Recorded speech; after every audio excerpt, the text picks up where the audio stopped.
اس کے بعد پھر یہ ہے کہ جو 2010 میں ساؤتھ پنجاب میں ڈیزاسٹر آیا تھا فلڈ کا، وہاں پر ہم نے سروسز دی ہیں. تو ان کی وجہ سے مجھے پھر وہاں کی جو انٹیریئر منسٹری ہے انہوں نے best volunteer of the year 2012 select کیا اور مجھے گولڈ میڈل سے آنر کیا. اور اسی گولڈ میڈل کی وجہ سے مجھے یہ اسکول جو ہے یہ انہوں نے گفٹ کیا، کیونکہ میری ایک خواہش تھی. میں نے کہا تھا کہ مجھے میرے اسکول میں ایک اچھا، میرے گاؤں میں ایک اچھا اسکول دے دیں. یہ 30 ایئرس کا میرا ان کے ساتھ ایگریمنٹ ہے. بلڈنگز میری ہیں لیکن رننگ ایکسپینڈیچر سارے تقریباً وہ 1.5 لاکھ روپیہ ہیں ہر مہینے کے. 9 ٹیچرز ہمارے پاس، مڈل اسکول ہے.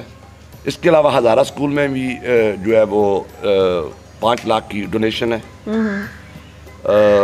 ہمارا زیادہ فوکس جو ہے وہ ایجوکیشن پہ ہے اور یہی میرا ایک پیشن ہے. سر ایجوکیشن کو آپ کس سینس میں لیتے ہیں؟ ایک تو ایجوکیشن کے 2 سٹیپس ہیں جو میں عوام سے، ناظرین سے اسپیسیفک شیئر کرنا چاہتی ہوں. فرسٹ یہ ہوتا ہے کہ ایجوکیشن حاصل کرنا، واٹس ڈفرینسز بٹوین حاصل کرنا اور گین کرنا، اور دین اس کو اگر آپ تربیت کے میننگ میں لے آتے ہیں تو تربیت اور اس میں حاصل کرنے میں کیا ڈفرینسز نوٹ کرتے ہیں؟ جب آپ ایجوکیشن کا نام لیتی ہے تو وہاں پہ 2 الفاظ بولے جاتے ہیں، تعلیم اور تربیت. یاد رکھیے گا تربیت کے بغیر آپ کی تعلیم نامکمل ہے. ایگزیکٹلی. آپ کسی بھی PhD ڈگری ہولڈر کو جس کی تربیت سے نہیں ہوئی اس سے آپ کوئی بھی اچھائی کی امید نہیں رکھ سکتے. میں یہ چاہتا ہوں کہ ہمارے اداروں میں مورالٹی پہ، مورل ٹریننگ پہ زیادہ توجہ دی جائے. ہم پرائمری اسکولوں میں، مڈل اسکولوں میں بچوں کو پڑھاتے ہیں، یہ میں اس سے اتفاق نہیں کرتا. ان اسکولوں میں جو پرائمری ہیں، ایلیمنٹری ہیں، ہم بچوں کو پڑھنا سکھاتے ہیں، علم کیسے حاصل کرنا ہے. ہم ادھر رٹے لگانا شروع کر دیتے ہیں، بچوں کی اخلاقیات کی طرف ہم توجہ نہیں دیتے. آپ دیکھ رہے ہیں آج کل جو واقعات ہو رہے ہیں، کرائم کس قسم کے ہو رہے ہیں، مورل کرائم کس قسم کے ہو رہے ہیں. بدقسمتی سے اگر یہ برادریاں 2 ناراض نہ ہوں، وکیل برادری اور یہ ڈاکٹر برادری، آپ دیکھ لیں پچھلے 20 سال سے جو کھیپ آ رہی ہے. کبھی آپ نے پہلے سنا تھا کہ کوئی ڈاکٹر کسی کو مارتا ہے؟ آج ہاسپٹلس میں ڈاکٹر جو ہیں وہ ڈنڈا اٹھائے ہوئے ہیں، وکیل جو ہیں وہ کچہریوں میں ڈنڈے اٹھائے ہوئے ہیں. So what kind of education they have got? Yeah, of course, why not? That's why I'm asking. تو میرے جو کہنے کا مقصد یہ ہے کہ میں حکومت سے، جو بھی حکومت ہے یہ ہے یا جس کو ہم امپورٹڈ حکومت نامنظور کہتے ہیں، ان سے بھی میں یہی کہوں گا کہ جو چند دن ہو اور جو آنے والی حکومت ہے اس سے بھی میں یہی کہوں گا کہ آپ تعلیم سے زیادہ تربیت پہ توجہ دیجیے. یورپی ممالک جو ہیں وہ تعلیم کے بنیادوں پر ترقی نہیں انہوں نے کی، انہوں نے تربیت کی بنیادوں پہ ترقی کی ہے. آپ کو DC لگا دیا جاتا ہے، آپ کو جج لگا دیا جاتا ہے، آپ کو پولیس آفیسر لگا دیا جاتا ہے. آپ اگر کرپٹ ہیں، آپ کی تعلیم کا کیا فائدہ؟ اگر آپ کی تربیت صحیح ہوئی ہے تو آپ کرپٹ نہیں ہوں گے. آپ کی تھوڑی تعلیم بھی ہوگی تو آپ اپنی رسپانسبلٹی کو، اپنی ڈیوٹی کو ایمانداری سے نبھائیں گے. وہ یہ ہے کہ ہانیسٹی جو ہے اس کا بہت زیادہ لیک ہے. اس پہ قابو پانا ہوگا، اور اس پہ قابو پانے کا ایک ہی طریقہ ہے کہ ہم ایک تو قرآن پاک ترجمے سے پڑھیں. ہم قرآن پاک جو ہے صرف عربی میں پڑھتے ہیں. آپ بتائیے، آپ نے ابھی تراویح لوگوں نے پڑھی ہیں، دعائیں مانگی ہیں، عربی میں ہم دعائیں مانگ رہی ہیں، ہمیں پتہ ہی نہیں کہ ہم مانگ کیا اللہ تعالیٰ سے رہے ہیں. ہمیں اردو زبان میں، آسان زبان میں قرآن پاک سیکھنا ہوگا، پڑھنا ہوگا، پھر ہمارے سارے راستے آسان ہو جائیں گے. یہ تربیت کی طرف توجہ دی جانی چاہیے. بالکل صحیح، تعلیم حاصل ہوتی رہی. سر ایک چیز ہوتی ہے کہ کوئی بھی آپ اپنی لائف میں ایک ایسا لایا عمل اختیار کر لیتے ہیں جس کے ساتھ آپ کو پتہ چل جاتا ہے کہ ہمارا لرننگ پوائنٹ آف ویو کیا ہے اور ہم کس طریقے سے جو ہے لرن کر سکتے ہیں.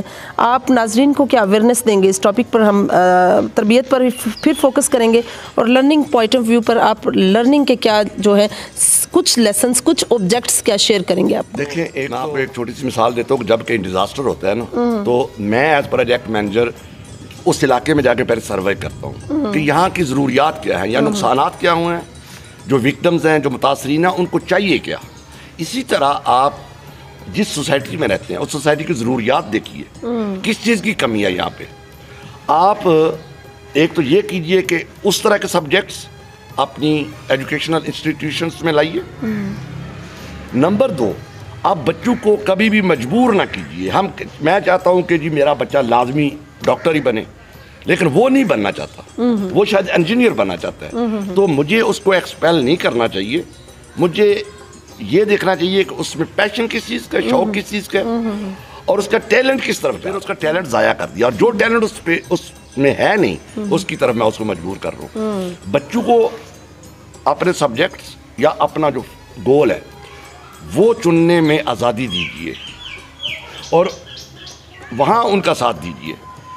دوسرا جو ہے کہ ہماری جو ایجوکیشنل انسٹیٹیوشنز ہیں, ملک کی ضروریات دیکھیے. ملک میں ہمیں کس چیز کی, ہمیں انجینئرس کی ضرورت ہے میڈم. یہاں پہ آپ دیکھیے ہمارے جو ابھی پولیٹیشنز ہیں, جو منسٹریز ملی ہیں, کیا وہ ان کے ڈگریز کے عین مطابق ہیں یا وہ ڈیزرو کرتے ہیں؟ وہ ڈیزرو کرتے ہیں, ان کے پاس ٹریننگ ہے. وزیر خزانہ جو ہے وہ نارمل BA کیا ہوتا ہے اس نے, وزیر ریلوے بنا دیتے ہیں وہ میٹرک ہوتا ہے. تو وزیر ریلوے جو ہے وہ ایک انجینئر ہونا چاہیے. اسی طرح آپ صنعت کے وزیر بناتے ہیں, اب وہاں پر دیکھیے ان کے پاس کوالیفیکیشن کیا ہے. آپ جب تک منسٹری پروفیشنل لحاظ سے اس کی پروفیشنل ایجوکیشن کے مطابق نہیں دیں گے, کوئی بھی منسٹر کامیاب نہیں ہو سکتا.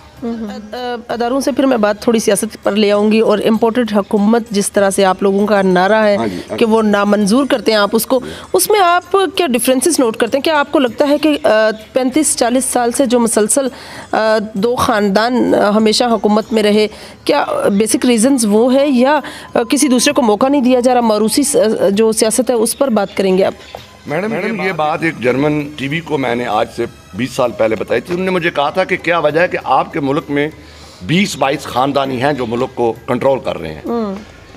ان کی یہ مجبوری ہے میڈم, یہ سیاست کی فیلڈ سے نکل نہیں سکتے. اس کی وجہ یہ ہے کہ یہ کمبل کو چھوڑیں گے, کمبل ان کو نہیں چھوڑے گا. وجہ بتاتا ہوں. ان خاندانوں نے نسل در نسل کرپشن کی ہے. ان کا اپنا ہے ہی کچھ نہیں. انہوں نے جو بنایا کرپشن سے بنایا ہے. اب یہ اگر سیاست سے باہر ہو جاتے ہیں, پاور کو سرنڈر کر دیتے ہیں, تو پھر میڈم ان کا ہوگا احتساب. ایک ایک پیسے کا جواب دینا پڑے گا. یہ جائیداد کہاں سے لی, یہ فیکٹریاں کہاں سے لی, یہ شوگر ملیں کہاں سے آئیں, ٹھیک ہے, یہ جو UK میں اور دوسرے ممالک میں فلیٹ خریدے ہوئے ہیں, تو ان کا حساب دینا پڑے گا. اس لیے یہ پاور میں رہنا چاہتے ہیں اور انہوں نے باریاں لگا لی ہیں. کبھی پیپلز پارٹی کہتی ہے یہ 5 سال میرے, نون لیگ کہتی ہے یہ 5 سال ہمارے, ساتھ وہ کچھ اس طرح کے آگے پیچھے سے MQM کی طرح کے اور ان کی طرح کے مولانا فضل الرحمان صاحب کی طرح کے تعدیل لے آتے ہیں آگے, ٹھیک ہے. یہاں پر یہ دنیا کا پہلا ملک ہے. میڈم مجھے یہ بات بتائیے کہ جس فرد پر اس دن, جس انسان پر اس دن فرد جرم عائد ہونی تھی, میرے جرمن دوست سے بات ہوئی تو وہ مذاق اڑا رہا تھا. وہ کہہ رہا تھا کہ the best country of the world, I love it, کہ جس دن آپ کے بندے کو فرد جرم اس پہ لاگو ہونی تھی, آپ نے اس کو گارڈ آف آنر پیش کیا ہے. یہ کہاں کی سیاست ہے میڈم؟ جیسے کہ آپ کو بتا رہا ہوں کہ یہ ہمارے ملک میں جو ہے نا, یہ تعلیم و تربیت کا جو ایک سلسلہ چل رہا ہے, یہاں پر اخلاقیات کی طرف توجہ نہیں دی جا رہی. آپ اسٹریٹ کرائم دیکھ لیجئے. ابھی پہلے بھی ذکر کیا ہے کہ ادھر ہمارے ساتھ ہی ہمسایہ گاؤں ہے, وہاں سے ایک بچی کی ڈسیبل تھی, اس کی ڈیڈ باڈی کی بے رغبتی کی گئی. یہ اس بات کا واضح پیغام ہے کہ ہمارے معاشرے میں اخلاقیات ختم ہو گئی ہیں. ابھی ادھر ہمارے ساتھ والے گاؤں میں 2 مرڈر ہوئے پچھلے دنوں, ایک لڑکا قتل ہوا ہے, ایک لڑکی قتل ہوئی ہے. اخلاقیات کی طرف توجہ دی ہے. اور میں نے یہ بھی میں ضرور کہوں گا کہ ہمیں قرآن پاک بات ترجمہ پڑھنا چاہیے. عربی میں پڑھ کے ہمیں اس کی سمجھ ہی نہیں آتی. سب سے بہترین اخلاقیات آپ کو قرآن پاک سے ملیں گے, اور یہ ہمارے معاشرے کی بہت زیادہ ضرورت ہے. اگر یہ اس کو پروموٹ نہ کیا گیا تو معاشرے کی اخلاقیات بالکل مردہ ہو جائیں گی. سر, جس طرح سے آپ کو پتہ ہے کہ PDM کی تمام جماعتیں, انہوں نے ان کی کاوش تھی کہ مہنگائی کو کنٹرول کیا جائے, اور ملکی سطح پر جیسے کہ پرائم منسٹر عمران خان کے بارے میں یہ تھا کہ یہ نہ تجربہ کار سیاستدان ہیں اور ان کو تجربہ بھی نہیں ہے. آپ کو کیا لگتا ہے کہ یہ سارے تجربہ کار آ کے اور ملک کی معیشت کا بالکل ڈوب جانا اور ڈالرز کا ایک دم بڑھ جانا, 193 پر چلے جانا آج کا جو ریٹ ہے, کیا کہیں گے اس کے بارے میں؟ میڈم یہ بات, ملک کافی عرصے سے وینٹیلیٹر پہ چل رہا ہے. بات یہ ہے کہ یہ جو سیاستدان ہیں سارے تجربہ کار ہیں. یہ بات نہیں ہے کہ انہیں تجربہ نہیں ہے. مسئلہ یہ ہے کہ آپ کو اپنے پروفیشن کا کتنا بھی تجربہ ہو, جب آپ اپنے پروفیشن سے ایمانداری سے پیش نہیں آئیں گے, جب آپ ہانیسٹی کا جو عنصر ہے اس کو ختم کر دیں گے, تو پھر آپ کا تجربہ اس ادارے کو کامیاب نہیں کرے گا بلکہ ناکام کرے گا, فیل کرے گا. سیاستدان یہ جو PDM کے خاص طور پر پارٹیاں آج کل, یہ تو ملک سے کسی دور میں بھی مخلص نہیں رہی ہیں. انہوں نے یہ آج اکٹھے ہو گئے ہیں. پیپلز پارٹی والوں نے نون لیگ کے ساتھ کیا, نون لیگ نے پیپلز پارٹی کے ساتھ کیا کیا. مولانا فضل الرحمان صاحب ہیں, وہ ہر حکومت کا حصہ ہوتے ہیں. اسی حکومت کو ایک سیزن میں وہ گالیاں دیتے ہیں, دوسری سیزن میں وہ اسی کی تعریف کرتے ہیں. تو ان کا اپنا میڈم کوئی ویژن نہیں ہے, ان کا کوئی نظریہ نہیں ہے. بغیر نظریے کے آپ جو بھی کریں گے وہ تباہ ہو جائے گا. وہ آج ایک بات بتاؤں, میں پولیس کے لیے میں بہت زیادہ نرم گوشہ رکھتا ہوں. آپ پولیس والوں کی مجبوریاں نہیں سمجھتے. ایک پولیس والا اگر ایمانداری سے کام کرتا ہے تو اوپر سے کسی ایم پی ایم این اے کا فون آ جاتا ہے, ایسے نہیں ایسے کرو. اب بتائیے وہ کیا کرے, اس نے نوکری کرنی ہے. نمبر 2 بات یہ ہے کہ اگر پولیس والے کسی کرمینل کو انویسٹیگیٹ کر کے اس کو کورٹ تک لے جاتے ہیں تو وہاں وہ عدالت سے بری ہو جاتا ہے. تو پولیس والے کا کیا قصور ہے اس میں؟ تیسری بات میں نے اخلاقیات کی کہی ہے. ہم گھروں میں بیٹھتے ہیں, ڈیروں پہ بیٹھتے ہیں, آپ اکثر انٹرویو کرتے ہیں بڑے بڑے معزز لوگوں کا, آپ وہاں پر دیکھتے ہیں 10 سال کا بچہ بیٹھا ہوتا ہے, 15 آدمی ادھر کلاشنکوف لے کے بیٹھے ہوتے ہیں. ان بچوں کو ہم کیا سکھا رہے ہیں؟ کلاشنکوف کلچر ہم ان کو دے رہے ہیں.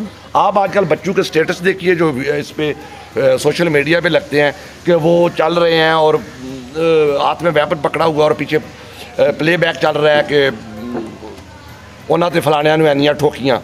ٹھیک ہے, تو یہ ہم جو اڈلٹ ہیں ہم یہ کلچر غلط پیدا کر رہے ہیں. اسلحے کی عام نمائش ہو رہی ہے.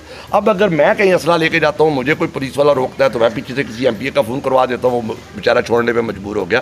تو میں یہ کہوں گا کہ تھانوں کو پولیٹیسائز مت کریں. یہ سیاستدانوں کے لیے بھی نقصان دہ ہے, یہ بزنس مین کے لیے نقصان دہ ہے, یہ زمیندار کے لیے, یہ ہر ایک کے لیے نقصان دہ ہے. تھانے جو ہے وہ ڈی پولیٹیسائز ہونے چاہیے. یہ بہت ضروری ہے. ابھی گزشتہ دور میں یہاں پر ڈی پی او عمر سلامت صاحب رہے ہیں.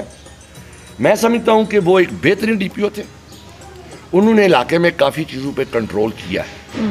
اب نئے ڈی پی او صاحب آئے ہیں, اللہ تعالیٰ, میں انہیں جانتا نہیں ہوں لیکن پوری امید ہے کہ یہ ان سے بھی بہتر ہوں گے. بالکل. اب یہ تو وقت بتائے گا. لیکن ہمارا تھانہ جو کڑیاں والا ہے یہ تو پوری فلی یہ پولیٹیسائز ہے. آپ کے علاقے میں چودھری حسین علی صاحب نے آپ کے اسپیشلی گاؤں میں شریف میں کون کون سے ترقیاتی کام کیے, اور بلدیاتی الیکشن اگر ہوں تو کیا آپ الیکشن کنٹیسٹ کریں گے؟ میڈم میں 61 سال میری ایج ہو گئی ہے. میں کالج دور سے ہی اسٹوڈنٹ یونین میں بھی رہا ہوں. جتنا یہ جو چودھری حسین علی صاحب, میری چودھری وجاد صاحب حسین صاحب کے ساتھ بہت پرانی رفاقت ہے. یہ جو جہاں پہ ہم بیٹھے ہیں یہ ڈیرہ ہی ان کا تھا. جب کہیں جلسے نہیں ہوتے تھے ان کے جلسے یہاں پہ ہوتے تھے. لیکن چودھری حسین علی صاحب جو ہیں, میں آپ کو ایک بات بتا دوں کہ انہوں نے جتنا کام ترقیاتی کی ہے اس کی مثال کوریا. یہ میں اس لیے نہیں کہہ رہا کہ میں قافلی کی ہوں, اس لیے کہہ رہا ہوں کہ انہوں نے واقعی کام کیا. آپ پورا N68 پھریے, مجھے بتائیے کہاں پہ کام نہیں ہوا ہوا. انہوں نے تعلیمی نظام کی طرف بھی توجہ دی ہے. میں آپ کو ایک چھوٹی سی مثال دے دیتا ہوں کہ ہمارے گاؤں میں ایک کھمبا ٹوٹا ہوا تھا. میں نے فیس بک پہ لکھایا, مجھے چودھری حسین علی صاحب کا فون آ گیا کہ جی آپ کے گاؤں میں کھمبا کہاں ٹوٹا ہوا. میں نے کہا جی فلان جگہ پہ. 10 دن میں میڈم انہوں نے کھمبا بھیج دیا. ٹھیک ہے جی. میں تو انہیں سیاستدان کی بجائے زیادہ سوشل ورک کہوں گا. انہوں نے تو کوئی کسر چھوڑی نہیں ہے. بلکہ میں آپ کو ایک تھوڑی مزاحیہ بات بتا دیتا ہوں کہ میں میرپور کی طرف جا رہا تھا تو ایک راستے میں لڑکا 10-12 سال کا اور اس کے ساتھ ایک بزرگ خاتون تھی. تو انہوں نے ہاتھ دیا, میں نے ان کو لفٹ دی. تو جب ہم جاتلا کے قریب پہنچے تو وہاں پر وہ پکی سڑک بنی ہوئی تھی, وہ بڑی اچھی روڈ بنی ہوئی ہے. تو وہ بی جو ہے, وہ خاتون جو ہے, وہ بچے کو کہتی ہیں تکے نا ایسے اللہ ہی نے کتنی سوہنیاں سڑکاں بنوا دیتی ہیں. میں ہنس پڑا, میں نے کہا اماں جی حسین علی صاحب دا یہ ہلکا نہیں. انہوں نے کہا پتر تے پھر اور کیڑا جڑا ایڈیا چنگیاں سڑکاں بنواتا. اب تو ان کا ایمان بن گیا کہ جہاں اچھا کام ہوگا وہ چودھری حسین علی نے کروایا ہوگا. چودھری حسین علی صاحب کی جتنی تعریف کی جائے وہ کم ہے میڈم. اور میں یہ کہوں گا کہ ہمارے حلقے کی خوش قسمتی ہے کہ ہمیں یہ ینگ لیڈر ملا ہے. ان میں کوئی بالکل سنگ دڑے ہیں ہمارے قابل لیگ کے بھی اپنے سنگ, انہوں نے بڑے طریقے سے سب کو اکٹھے رکھا ہوا ہے. ابھی N68 میں اس سے پہلے آپ کو پتا ہے کہ 10 قتل ہوتے تھے. اب اتنی زیادہ قتل و غارت نہیں ہوئی, انہوں نے اس پہ بھی قابو پایا ہوا ہے. وہ جہاں کوئی اس طرح کا مسئلہ بنتا ہے وہ ان کو سب کو پارٹیوں کو بٹھا کے آپس میں ان کا راضی نامہ کروا دیتے ہیں. چودھری وجاد صاحب نے یہ مہم شروع کی تھی غیر مکاؤ. ٹھیک ہے جی. تو انہوں نے اس کو بڑی اچھی طرح سے فالو کیا اور اس کو کیری آن کر رہے ہیں. میری تو یہ دعا ہے کہ ہمارے حلقے کو N68 کو چودھری حسین علی صاحب ہمیشہ ہی